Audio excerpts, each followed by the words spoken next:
Hello, bachcho. Let's solve this question. The question read as concrete is produced from a mixture of cement, water, and small stones. Cement primarily consists of calcium silicate and calcium aluminate formed by heating and grinding of clay and limestone. Small amounts of gypsum CaSO4.2H2O is added to the cement for the production to improve the subsequent hardening of concrete. The elevated temperatures during the production of cement may lead to the formation of unwanted semi-hydrate CaSO4.5H2 according to this reaction. ठीक है, so ये reaction दिया, then आपके पास delta H की values given है for all these three things, and then आपके पास respectively entropies की भी value given है, ठीक है, and R की value given है. आपको क्या निकालना है? Answer the following questions. So the question is that the formation of this CaSO4.5H2O, क्या ये spontaneous है, exothermic but non-spontaneous है, endothermic but spontaneous है, endothermic and non-spontaneous है. So basically आपको endothermic या exothermic बताना है पहली बात. So endothermic या exothermic किससे बताते हैं हम? Endothermic या exothermic हम बताते हैं एंथैल्पी से, ठीक है. सो अगर एंथैल्पी अगर पॉजिटिव होती है मतलब एनर्जी जो है एब्जॉर्ब हुई है, एनर्जी अगर एब्जॉर्ब हुई है देन उसको हम एंडोथर्मिक कहते हैं. एंथैल्पी का क्या होता है? Enthalpy is delta H. So all this that I am going to tell you is related to thermodynamics, which is your key concept. ठीक है, एक चीज ये हो गई. सेकंड क्या होता है? अगर नेगेटिव होती है सो दैट मीन्स एनर्जी जो है वो रिलीज हुई है. अगर एनर्जी रिलीज हुई है मतलब ये एक्सोथर्मिक होता है, ठीक है. सो हमें एक्सोथर्मिक और एंडोथर्मिक किससे पता चलेगा? Delta H.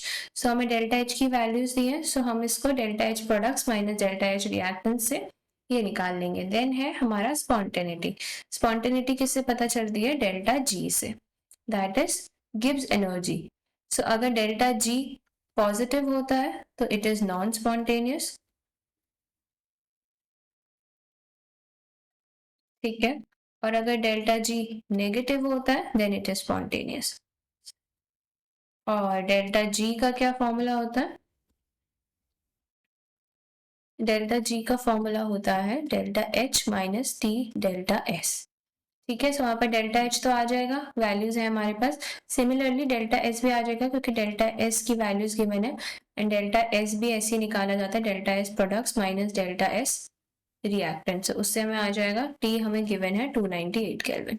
सो इस फॉर्मूला से हम डेल्टा जी निकालेंगे. डेल्टा जी की साइन से हमें पता चलेगा कि जो हमारा रिएक्शन है वो स्पॉन्टेनियस है कि नॉन स्पॉन्टेनियस, ठीक है. So now let's find out the values. This is dot 2H2O giving you CaSO4 dot half H2O plus 3/2 H2O. Okay, so now putting the values, minus 2021, ये है minus 2021, then we have minus 1575, minus 1575, then we have minus 241.8. Okay, ये हो गई delta H की जो है kilo joule per मोल में, and then delta S की वैल्यूज है हमारे पास 194, 130.5, 130.5 and 188.6, 188.6. तो अब हम दोनों की डेल्टा एच और डेल्टा एस वैल्यूज निकालेंगे. डेल्टा एच किससे निकालते हैं? Delta H products minus delta H reactants, ठीक है. सो प्रोडक्ट है हमारे पास ये, so that is minus 1575, then plus इसमें स्टोइचियोमेट्री इंक्लूड करते हैं, so 3/2 into minus 241.8, then minus 2021.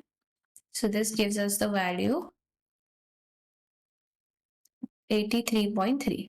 तो ये हमारा प्लस 83.3 किलो जूल पर मोल. सो अब ये देख लो, अब ये वैल्यू आई है पॉजिटिव. पॉजिटिव मतलब एनर्जी एब्जॉर्ब हुई है, मतलब ये कौन सा रिएक्शन हो गया? एंडोथर्मिक. सो एक पार्ट तो क्लियर हो गया. कि ये एंडोथर्मिक है, मतलब ये दोनों रिएक्शंस, ये दोनों में से कोई एक होगा। अब वो देखना है कि स्पॉन्टेनियस है कि नॉन स्पॉन्टेनियस है। ठीक है, अब हम कैलकुलेट करेंगे डेल्टा एस। डेल्टा एस के लिए वी हैव 188.6 इंटू 3/2, ये हो गया H2O का, देन प्लस 130.5 ये हो गया इसका, देन सब्ट्रैक्ट करेंगे हम 194, सो हमारे पास वैल्यू आ जाएगी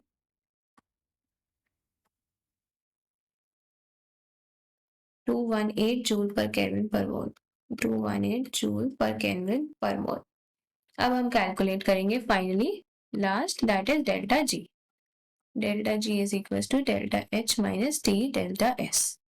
सो उसकी वैल्यूज आ गई 83.3 बट ये किलो जूल में है, सो माइनस टी 298 इंटू ये हमारा 218। सो ये जो 218 है वो जूल्स में, सो इंटू 10⁻³ कर देंगे ताकि दोनों किलो जूल्स में आ जाए। तो इससे जो हमारे पास वैल्यू आएगी that comes out to be 18.336। 18.336। अब ये हमारे पास आई है पॉजिटिव वैल्यू, जो किलो जूल पर मोल।